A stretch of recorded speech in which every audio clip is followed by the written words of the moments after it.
नहमदहु व नसल्ली अला रसूलिल करीम, अम्मा बाद। ये 100 साल कैलेंडर किसी ने भेजा है, उसमें 20 मार्च बरोज जुमा को ईद उल फित्र लिखा हुआ है। तो लोगों ने पूछा है कि क्या 20 मार्च बरोज जुमा को ईद उल फित्र हो जाएगी? जवाबन अर्ज है कि कायदा यह है कि चांद की ऊंचाई हो 10 डिग्री और उम्र हो 20 घंटे तो चांद नजर आता है, इससे पहले चांद नजर नहीं आता है। और आपके यहाँ सूरत हाल है कि 19 मार्च बरोज जुमेरात को चांद की ऊंचाई सिर्फ 5 डिग्री पूरे खित्ते में, और उम्र है 11 घंटे 56 मिनट, इसलिए चांद नजर नहीं आएगा।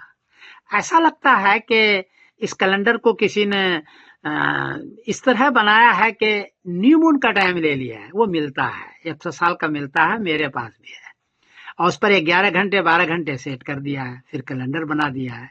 चांद दिखने पर इसको नहीं बनाया है, चांद दिखने पर इसको नहीं बनाया है। हालांकि हिंदुस्तान है, पाकिस्तान है, बर्मा है, नेपाल है, बांग्लादेश है, ईरान है, अफगानिस्तान है, इसमें 19 मार्च को 5 डिग्री चांद की ऊंचाई है और उम्र है 11 घंटे 56 मिनट।